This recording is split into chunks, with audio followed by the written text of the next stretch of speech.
아무리 생각을 해봐도 우리가 복의 근원으로 하나님에게 부름을 받았다라는 것은 정말 놀라운 일이죠.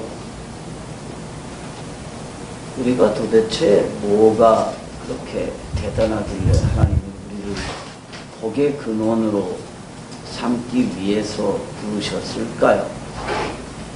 하나님은 우리를 통해서 하나님의 나라를 회복하기로 작정하셨습니다. 그 일을 위해서 그리스도 안에서 우리의 죄를 용서하시고 거룩하게 하셔서 복의 근원으로 삼으셨죠. 그런데 복의 근원인 우리가 의롭지 않은 이 세상에 살아요. 그런데 이 그리스도인으로서 이 세상에 사는 모습들을 보면 크게 세 가지로 분류할 수 있을 것 같아요. 첫째는 하늘형 그리스도인입니다. 이 사람들은 세상과 완전히 분리돼 가지고 세상과 상관이 없이 살아요. 그래서 세상을 비판하는 그런 인생을 살죠. 이 사람들은 하늘 위에서 삽니다. 마치 구름 위에 사는 것 같죠. 가장 대표적인 사람을 꼽으라면 아마 세례 요한이겠죠. 세례 요한은 우리네하고는 전혀 다른 삶의 방식을 가지고 살았습니다. 입는 거나 먹는 거에 전혀 연연하지 않았죠. 그래서 뭐를 입었어요? 낙타 가죽옷을 입고 또 광야에 살면서 석청을 먹고 살았습니다. 아마 굶는 날이 더 많지 않았을까? 석청이 그렇게 흔한 게 아니에요. 그러니까 아마 굶는 날이 더 많았을 거예요. 그리고 자신의 삶의 근거를 광야에 두고 살았습니다. 요즘식으로 말하면 수도원이나 기도원에서 세상과 전혀 상관없이 사는 거죠. 취직을 해서 돈을 벌거나 사업을 하거나 결혼을 하거나 뭐 자녀를 양육하거나 그런 거 전혀 신경 쓰지 않고 그냥 자신의 영성만을 위해서 사는 사람들이에요. 이런 사람들을 우리가 하늘형 그리스도인이라고 부를 수 있을 거예요. 두 번째 부류는 고민형 그리스도인입니다. 고민형 그리스도인. 고민형이 아니고 곰인형이 아니고 고민형. 똑같은 말인가요? 고민형. 이 사람들은 세상 속에 살아요. 그런데 세상 속에 살면서 이 세상에 적응하기 위해서 애쓰는 그리스도인들이죠. 그러나 이 불의한 세상과 완전히 화해할 수도 없어요. 그렇다고 세상을 떠나서 세례 요한처럼 살 수도 없어요. 그러니까 세상 속에 살면서 때때로 적당히 타협을 하기도 하고 또 세상 사람들 흉내를 내보기도 하지만 또 완전히 세속적인 세계관이나 가치관을 가지고 똑같이 살기는 신앙 양심이 또 허락하지를 않아요. 그럴 때는 세상하고 부딪히기도 하고 세상 친구들이나 이웃들에게 바보 같은 인간이라고 조롱을 받기도 합니다.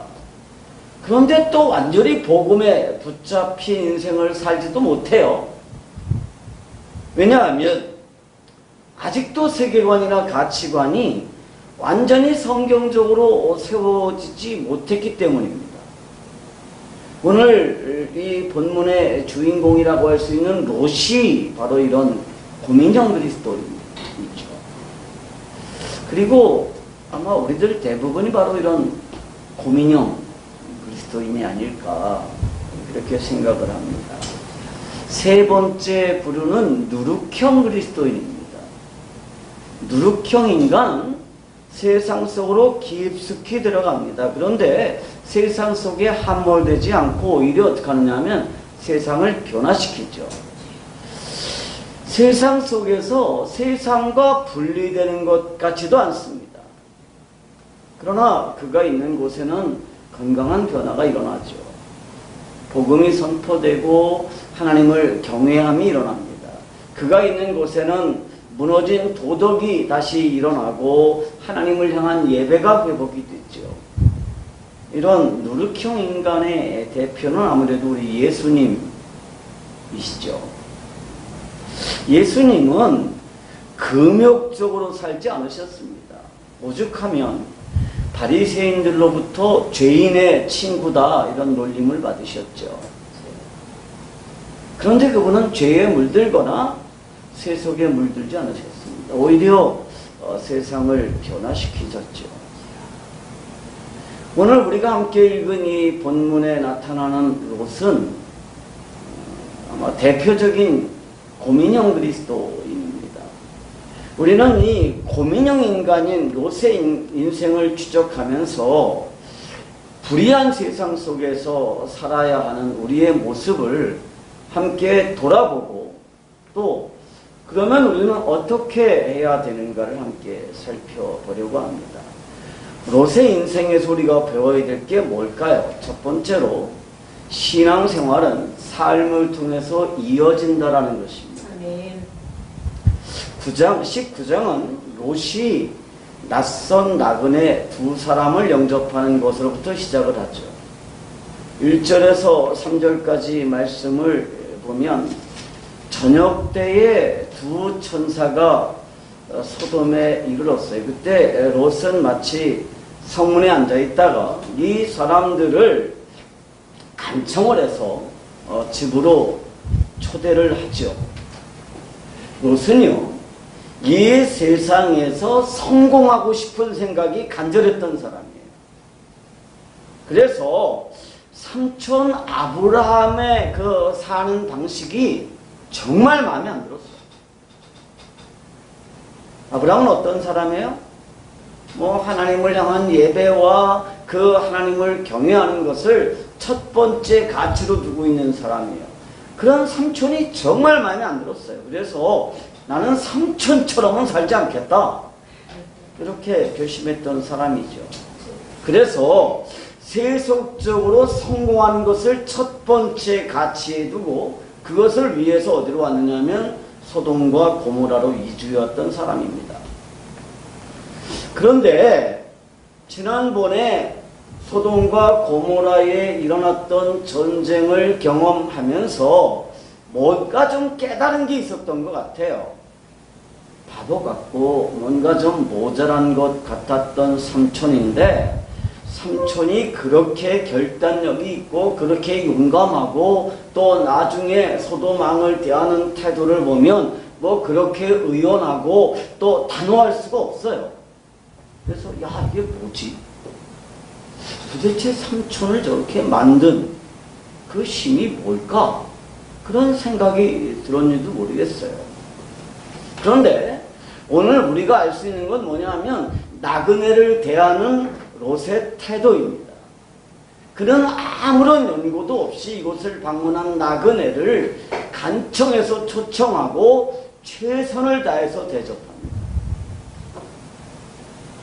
그 나그네를 보았을 때 롯은 어디에 있었냐면 성문 근처에 앉아 있었습니다. 그러니까 고대 근동의 풍습에서 성문 근처에 앉았다라고 하는 것은 그가 어느 정도 성공했다는 것을 보여주는 겁니다. 성문에 앉을 수 있었다는 것은 모두가 인정하는 장로 반열에 올랐다는 뜻이에요. 아무나 앉아있는 게 아니에요, 거기. 그런 롯이 지나가는 나그네 앞에 엎드려서 영접을 합니다. 그냥 이리 좀 와보세요. 그런 게 아니에요. 거기 달려나가서 그 나그네들 앞에 엎드려서 그분들을 영접합니다. 때는 저녁 때였습니다. 그러면 성문 근처에 롯 혼자만 있었던 게 아닐 거예요. 모두가 다 무관심하게 그들을 바라보는데 롯 혼자만 일어나서 그들을 영접하면서 땅에 엎드려 절을 합니다. 그리고 그들을 자기 집으로 초청하죠. 우리는 비슷한 장면을 바로 18장에서 읽었던 기억이 있습니다. 18장 1절에서 4절 말씀입니다. 여호와께서 마므레의 상수리 나무들이 있는 곳에서 아브라함에게 나타나시니라. 날이 뜨거울 때에 그가 장막문에 앉아있다가 눈을 들어본즉 사람 셋이 맞은편에 서 있는지라. 그가 그들을 보자 곧 장막문에서 달려나가 영접하며 몸을 땅에 굽혀 이르되 내 주여 내가 주께 은혜를 입었사오면 원하건대 종을 떠나지 마시옵고 물을 조금 가져오게 하사 당신들의 발을 씻으시고 나무 아래서 쉬소서. 자, 오늘 롯의 태도하고 아브라함의 태도가 어쩜 이렇게 똑같죠? 그것은 롯이 아브라함의 삶을 통해서 배웠다라고 할 수밖에 없어요.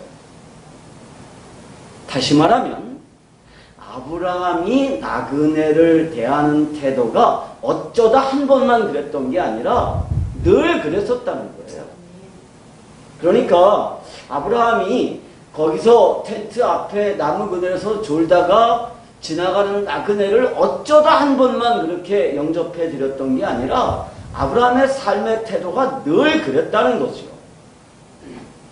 아브라함은 어려움을 당한 그의 이웃들에게 항상 극진했습니다. 그의 눈은 항상 어려움을 당한 이웃들을 향하고 있었고 그의 손은 적극적으로 그들을 돕기 위해서 준비되어 있었다는 뜻입니다. 그리고 삼촌의 이런 삶의 자세를 롯은 오랫동안 봐왔을 거예요.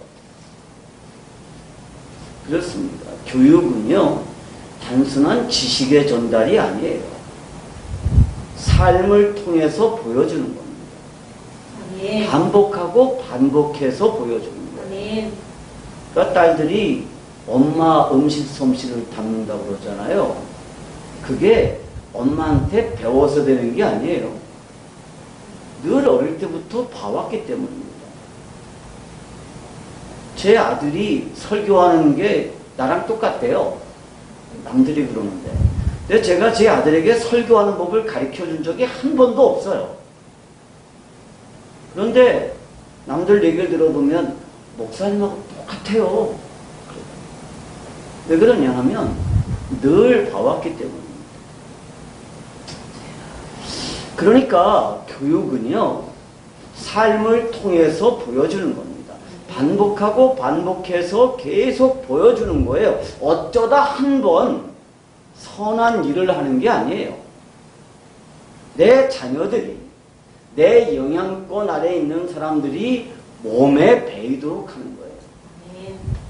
롯은요, 삼촌이 사는 방법이 정말 마음에 들지 않았던 사람이라고 그랬잖아요.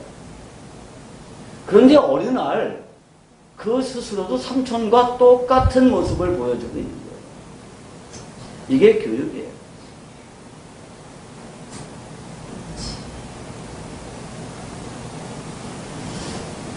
전쟁으로 모든 것을 다 잃어버리고 그리고 자신마저도 노예가 될 수밖에 없었던 그러한 절체절명의 위기를 지나고 나니까 이번에는 롯도 좀 정신을 차린 것 같아요.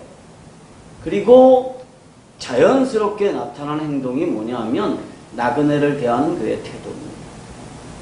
신앙인으로서 사는 방법은요, 지식으로 전달되는 게 아니에요. 가르침으로 되는 게 아니에요. 그것은 그냥 보여주는 것입니다. 내 자녀가 하나님을 경외하는 인생을 살기를 원한다면 내가 하나님을 경외하는 인생을 살면 돼요. 내가 하나님을 경외하는 인생을 살았음에도 불구하고 내 자녀가 내 영향력 아래에 있는 사람이 그렇게 살지 않는다 그래도 너무 실망하지 마세요. 롯이 그랬던 사람이거든요. 그런데 인생의 위기를 겪고 나니까 철이 나고 나니까 그때는 삼촌이 살았던 모습 그대로 살아요. 아멘.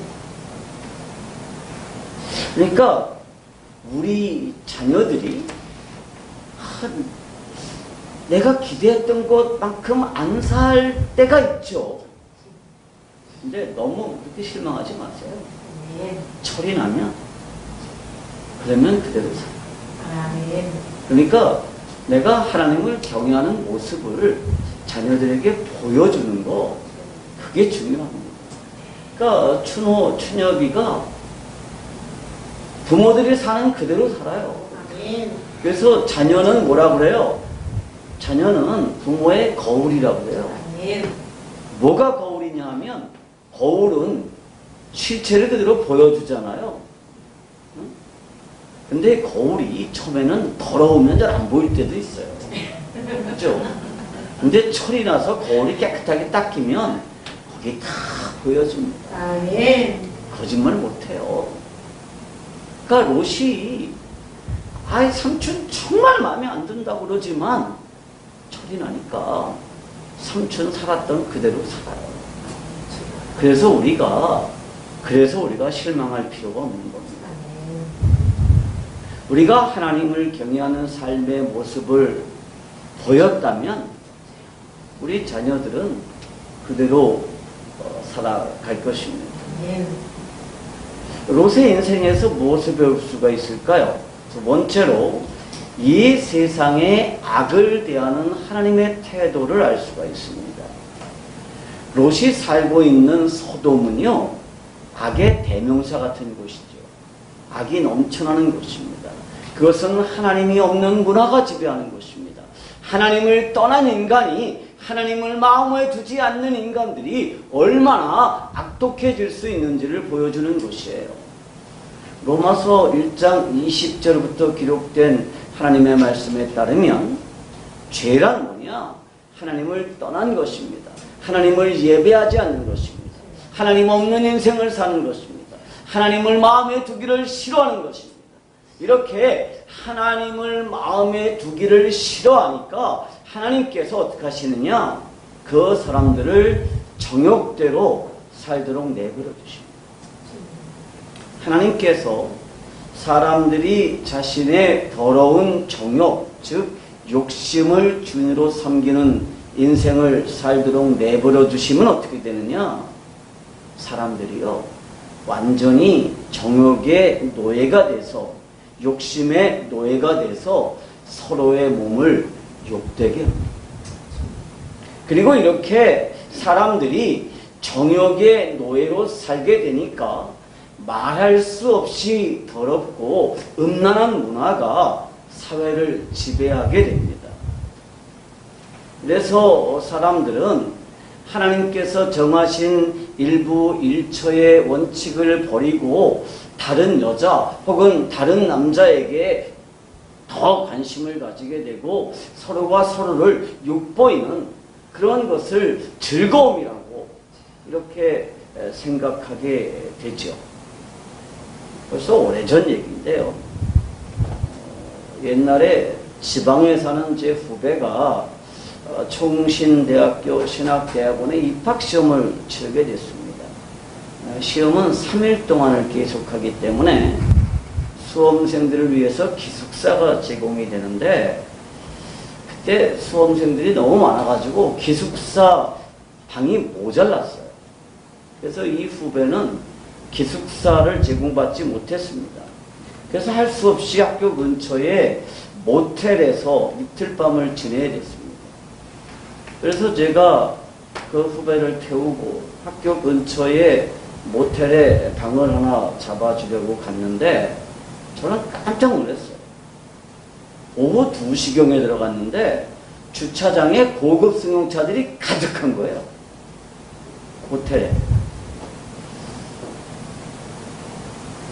왜 이 시간에 이렇게 고급 승용차들이 여기 많을까? 이해가 안 됐어요. 그래서 일단 방을 하나 예약을 했는데 지금은 입실이 안 된대. 예약해놓고 저녁에 오래요.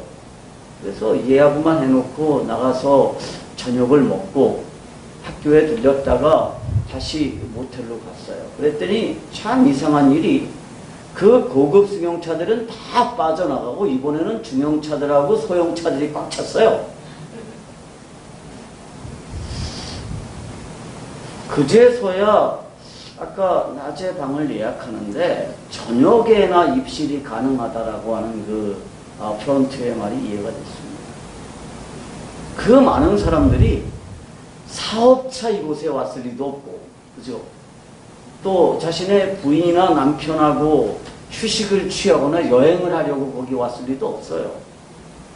그때 제 후배가 이런 말을 했습니다.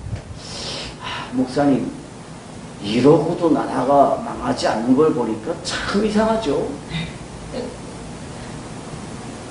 이상하게도 저는 마찬가지였어요.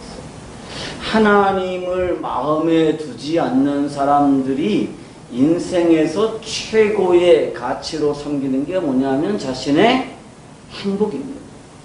나만 행복할 수 있으면 다른 사람의 인생이 파괴되는 것쯤은 상관이 없습니다. 이게 소돔의 문화적 특성입니다. 사기, 살인, 도둑질 이런 것들보다 훨씬 더 포괄적인 범죄가 뭐냐면 성적인 범죄예요. 왜냐하면 다른 죄는 다 몸 밖에 짓지만 성적인 범죄는 자신의 몸 안에 짓는 범죄이기 때문입니다. 고린도전서 6장 18절에 보니까 음행을 피하라. 사람이 범하는 죄마다 몸 밖에 있거니와 음행하는 자는 자기 몸의 죄를 범하느니라 그랬어요. 그리고 이어서 말씀하시기를 우리 몸은 바로 성전이다 이렇게 말씀하십니다. 사람들이요 다른 건 다 죄라고 인식을 해요. 도둑질하는 거, 싸우는 거 이거 다 죄라고 인식하는데 음행하는 거는 죄라고 인식을 안 해요. 그리고 그것은 다른 사람에게 해를 끼치지 않는다라고 생각해요.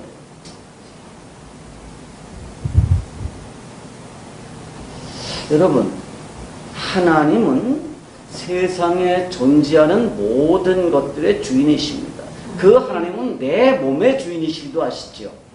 그런데 내 몸의 주인이 바로 나라고 생각하면 그 몸은 더 이상 하나님의 성전이 될 수가 없어요.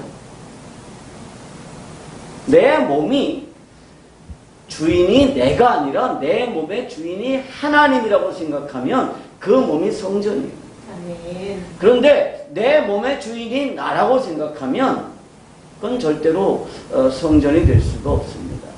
그리고 내 몸의 주인이 나라고 생각하는 그 순간부터 정욕이 내 인생의 주인으로 자리 잡게 되고 정욕이 주인이 되는 순간부터 우리는 음란을 섬기는 그러한 음란을 통해서 행복을 추구하게 되는 그러한 상태로 바뀌게 되죠.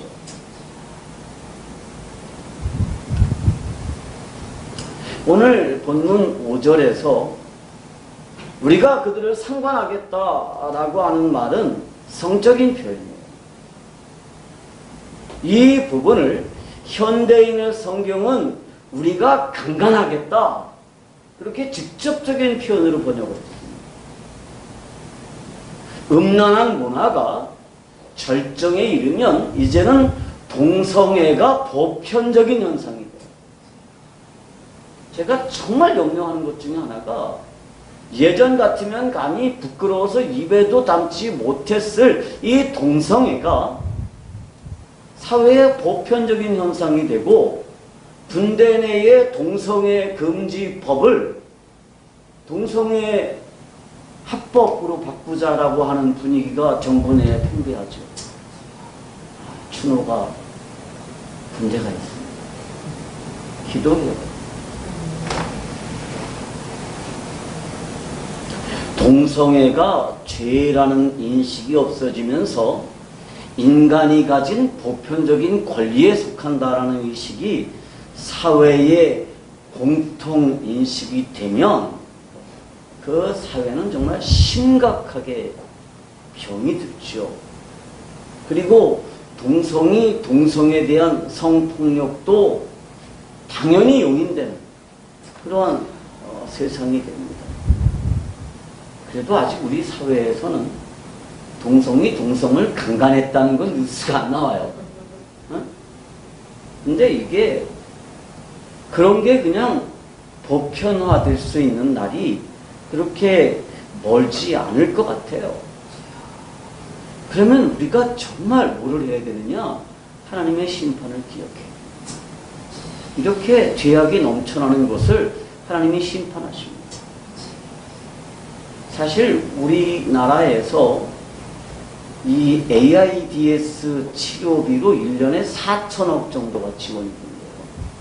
건강보험공단에서 그 에이즈 치료는 다 무료로 치료를 해주는데 그 치료비가 4천억 정도가 들어간답니다. 그런데 이 에이즈의 90% 이상은 동성 간의 문제죠. 그런데 이번에 인권위원회 위원장이 동성 간의 문제가 에이즈의 원인이라고 하는 거 국회에서 막 질타했는데 그래도 그거는 혐오스러운 일은 아니다. 그건 죄라고 할 수 없다. 이렇게 얘기를 했고 그 사람이 여전히 인권위원회 위원장이죠. 여러분 역사적으로 보면요. 가난해서 망한 나라 없습니다. 나라가 너무 가난해져서 망한 게 없어요. 그런데 국민들의 정신이 부패하면 결국 망하게 됩니다. 정신적인 건강의 척도가 뭔지 아세요? 그것은 그 나라의 성문화를 보면 알아요. 그리고 음란함이 사회의 보편적인 현상이 되면 그 사회는 건강성을 잃고 말습니다. 그리고 그 음란함이 보편적인 사회는 건강한 가정을 유지하는 게 쉽지가 않아요. 그리고 건강한 가정이 없는 사회는 절대로 건강할 수가 없습니다. 왜냐하면 건강한 그리스도인들, 하나님을 경외하는 사람들은 건강한 가정에서 나오기 때문이에요.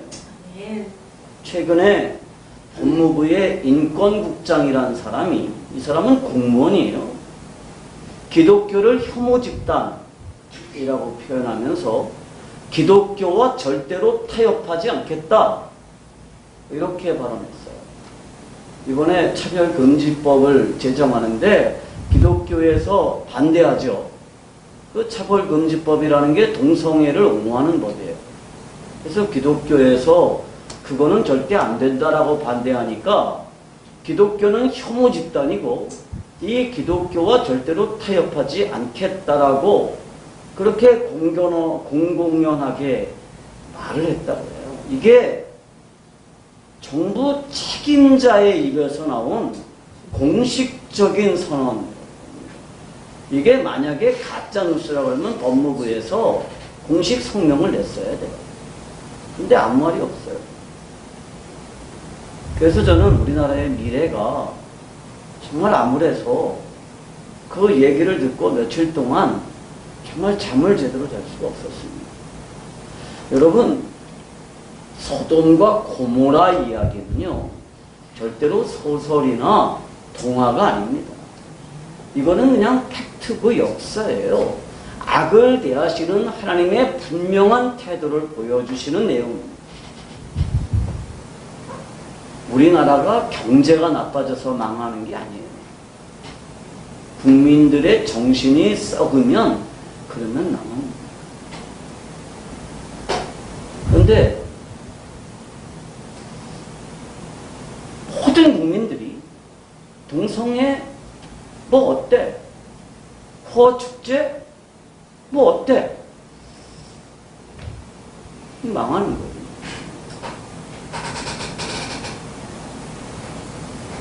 그러면 이 불의한 세상에서 우리가 어떤 태도를 취해야 됩니까? 그것은 불의한 문화와 맞서는 거예요.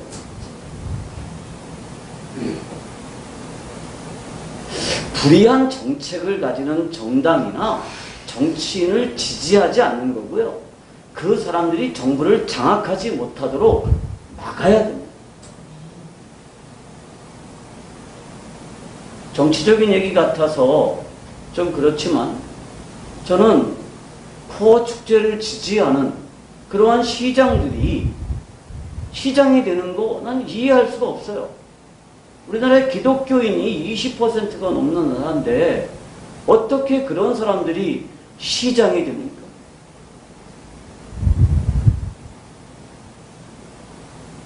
그리스도인들이 정신 차려야 돼요. 신앙이 있다고 그러면서도 동성애를 지지하는 정치인이나 정치 집단을 지지하는 사람들이 있습니다. 그리고 그 사람들은 그렇게 말하죠. 정치적인 신념하고 신앙을 섞지 마십시오. 이건 별개입니다. 이렇게 말해요. 그렇지 않습니다.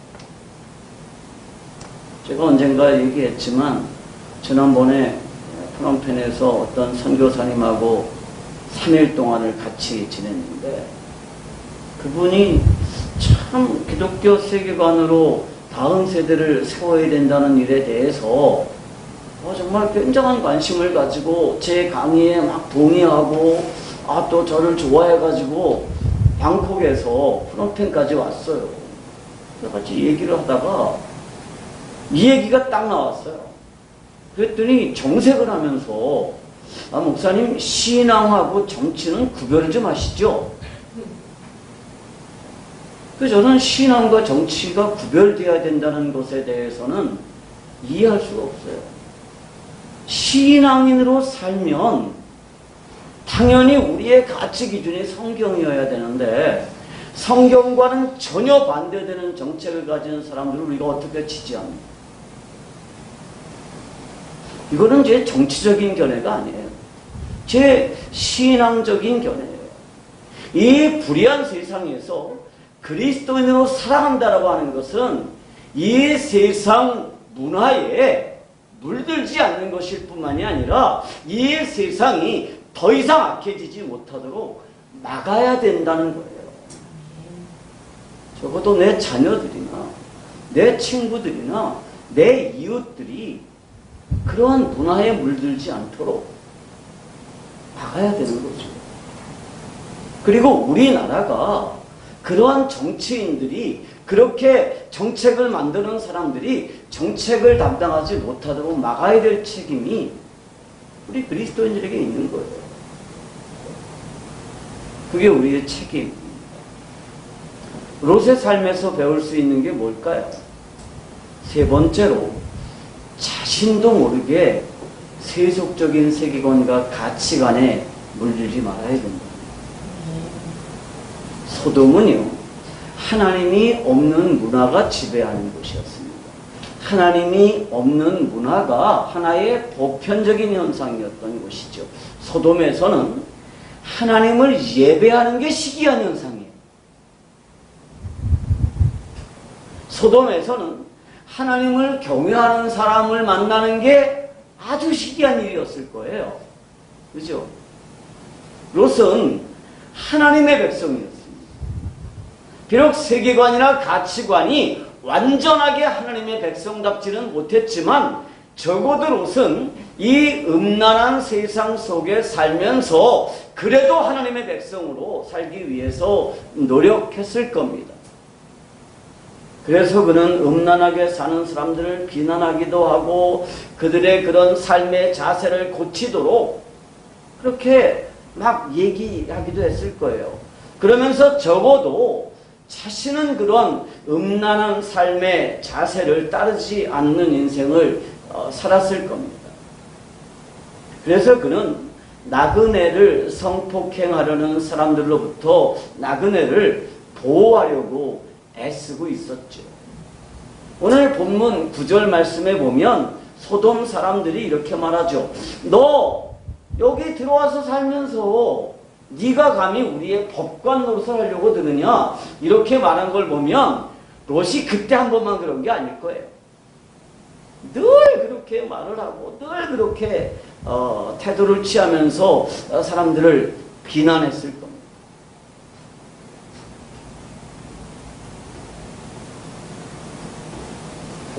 롯은 이런 사회병리 현상, 사회악에 물들지 않았던 사람인 것 같아요. 그런데 롯 역시도 이 음란한 세상 속에 살면서 자신도 모르게 이 소돔적인 가치관에 물들고 있었습니다. 몇 가지 증거가 있어요. 첫째는 자신과 자신의 손님이 위태하게 되었을 때 롯이 성난 군중들에게 제시한 협상 아니에요. 그는 남자들과 한 번도 자보지 않은, 요즘식으로 말하면 처녀인 딸이 둘이 있었는데 그 딸들을 내줄 테니까 그 딸들을 당신들 마음대로 하고 이 나그네들을 해치지 말라고 제안합니다. 이 제안은 선뜻 납득이 되지 않죠. 롯은 왜 이런 제안을 한 걸까요? 이 나그네들이 자신의 딸들보다 더 소중하기 때문일까요? 아니면 자신의 체면을 지키는 것이 딸들의 순결이나 건강이나 혹은 생명보다 더 소중하다고 생각했기 때문일까요?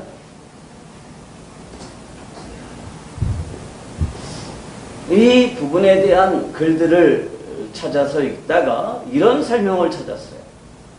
고대 근동에서는 딸들을 자신의 재산 가치로만 여겼다는 거예요.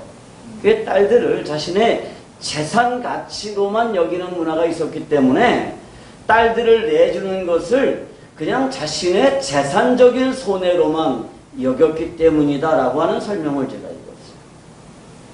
마치 손님을 위해서 양을 희생하듯이 이 나그네들을 위해서 자신의 딸들을 희생하려는 것이었다.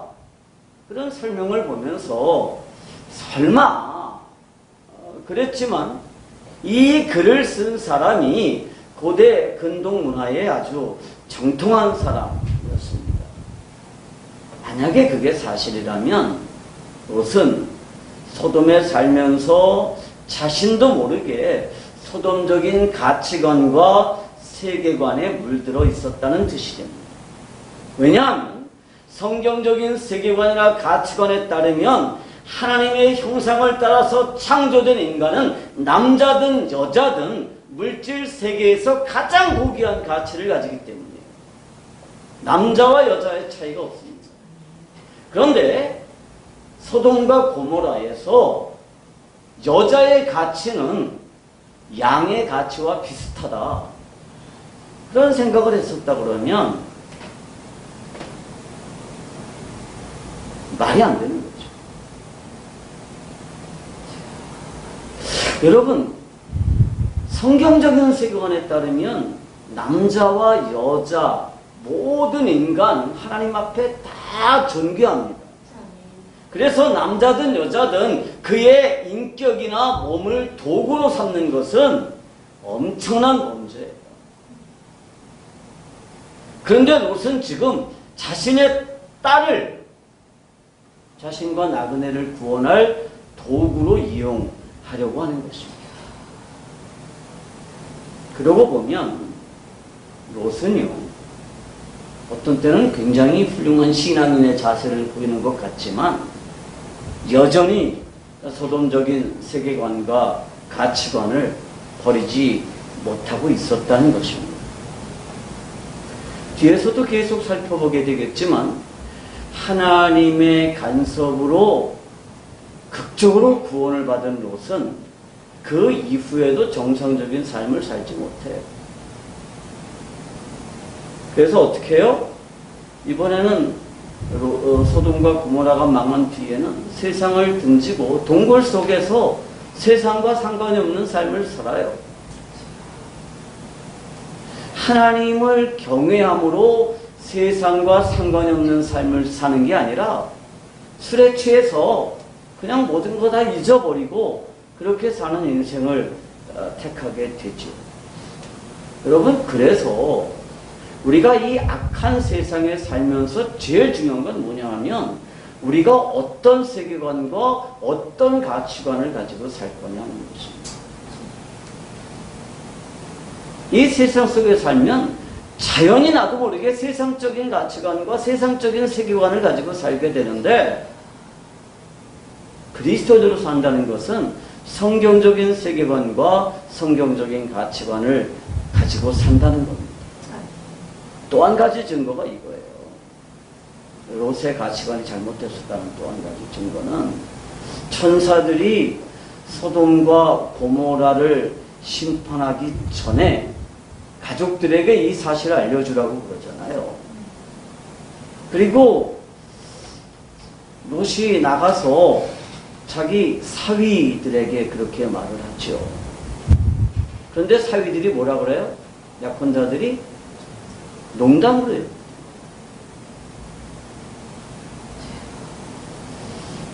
그러면 딸들의 약혼자들, 즉 사위들만 롯의 이야기를 진지하게 듣지 않았을까요?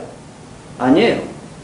그의 아내도 마찬가지였고 딸들 역시도 마찬가지였습니다. 그들이 위험에서 벗어나게 된 것은 전적으로 하나님의 자비하심이었다. 이렇게 성경은 얘기하고 있습니다. 다시 설명하자면 그들의 가정에서 최고의 권위는 하나님의 말씀이 아니었다는 거예요. 이 심각한 문제는 롯의 가정에서 최고의 권위는 뭐냐? 세상이었어요. 이 세상이 없어진다라고 하는 것은 그들에게 상상도 할 수 없는 일이죠. 우리는 지금 우리가 살고 있는 이 세상이 없어진다는 것은 상상할 수가 없습니다. 그리고 세상은 지금 우리에게 최고의 권위를 가지고 우리를 지배하고 있죠. 그러니까 이 세상이 없어진다는 것 상상할 수도 없지만 이 세상은 언젠가 없어지고 말 거예요. 아니, 세상이 없어지지 않더라도 내가 세상에 존재할 수 없는 날이 언젠간 오죠. 그러므로 가치 기준을 올바로 정해야 됩니다. 올바른 세계관을 가지고 세상을 살아야 되는 거죠. 하나님께서 우리들에게 소돔과 고모라 이야기를 하시는 이유가 뭐예요? 롯의 일생을 우리들에게 알려주시는 이유가 뭡니까? 그것은 이 세상을 살아가면서 우리의 태도를 바르게 하라는 거예요. 그냥 옛날 얘기하는 게 아니에요. 올바른 세계관과 올바른 가치관을 가지고 이 세상에서 우리의 태도를 바르게 하라는 겁니다. 그리스도인으로서 흉내내기에 바쁜 삶이 아니라 올바른 세계관과 올바른 가치관을 가지고 하나님의 백성으로 살아내라는 거예요. 우리가 이 불의한 세상에서 그리스도인으로 복의 근원으로 살아가는 방식이 뭡니까? 그것은 누룩형 인간으로 살아가는 것입니다. 이 세상 속에 녹아 들어가면서 이 세상을 변화시키는 것입니다. 누룩이요, 그 역할을 다하기 위해서는 자신의 모습이 드러나면 안 돼요. 누룩이 그 역할을 다하기 위해서는 자신을 완전히 희생해야 됩니다. 제가 식혜를 아주 좋아해요. 식혜를 아주 좋아하는데, 근데 제가 당뇨가 있잖아요. 그래서 제 아내가 식혜를 잘 안 하는데 이번 추석에는 식혜를 했어요. 설탕을 조금만 넣고 엿기름을 많이 넣어가지고 정말 식혜를 너무너무 맛있게 했는데 마실 때마다 아내의 눈치를 보고 야단을 맞았어요. 근데 거기 엿기름 넣었잖아요. 근데 엿기름이 식혜에 보이나요? 안 보이나요? 없어져요. 근데 그 엿기름이 들어가서 그 맛을 변화시키죠. 다 먹었어요. 마찬가지예요. 우리가 세상 속으로 들어간다라고 하는 거는 우리 모습이 남아있으면 안 돼요. 나를 희생해야 됩니다. 그래야 우리가 이 세상 속에 누룩처럼 세상을 바꿀 수 있는 거예요. 결국 복의 근원으로 산다라고 하는 것은 내 영광을 구하는 게 아니에요. 우리는 가능하면 나도 좀 빛나고 세상도 변화시키고 그랬으면 좋겠죠. 근데 소금이 보석처럼 남아있으면 음식 맛을 변화시킬 수 없어요. 소금은 녹아야 돼요. 녹아야 돼요. 복의 근원으로 산다라고 하는 것은 세상 속에 녹아 들어가서 세상을 변화시키는 것입니다. 세상 속에 소금으로 녹아 들어가서 이 세상이 더 이상 부패하는 것을 막아내는 거예요. 막아내는 거예요. 오늘 아침에 어젠가 텔레비전을 보니까 꽃게 얘기가 나오더라고요. 게 얘기가 나오는데 옛날에는 신선한 게를 먹기가 힘들었다고. 그래서 제가 신선한 게만 먹기 힘들었나? 생선도 겨울에만 먹었는데, 그죠? 꽁치 겨울에만 먹었어요. 여름철에는 이게 부패하니까 못 먹잖아요. 여름에는 유일하게 먹을 수 있는 생선이 뭐예요? 저기 소금에 절인 고등어를 뭐라 그래요? 자반고등어만 먹었죠. 이 자반고등어 한 손이면 더 이상 말할 게 없었고, 또 조기 먹었죠. 근데 조기나 자반고등어를 그래도 산골에서 먹을 수 있었던 이유가 뭐예요? 소금 뿌려서 그렇거든요. 근데 소금이 나는 소금이야 그러고 바짝바짝 빛나고 있으면 어떻게 되죠? 그러면 생선은 썩어요. 근데 소금이 자기의 모습을 희생했을 때 그 생선이 안 썩는 거예요. 교회가 나는 교회야 그러고 아름다운 건물을 자랑하고 교회의 거대한 규모를 자랑하고 있으면 그건 교회 역할을 못하는 거예요. 응? 근데 우리는 교회의 영광이 어디 있다고 생각하느냐 하면 교회가 반짝반짝하게 거대하게 지어지는 곳에 있다고 생각을 해요. 아니에요. 교회가요,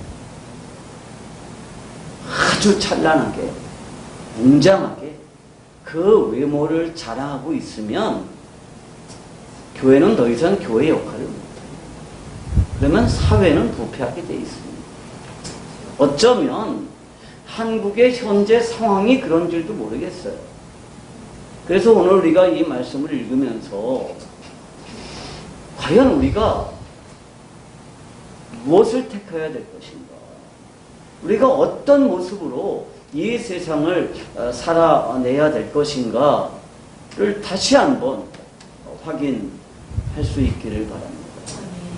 우리 가정이 건강한 가정이 되고 우리의 후손들이 건강한 가정을 계속 이어나갈 수 있게 되기를 우리 주님의 이름으로 축복합니다. 아멘. 기도하십시다.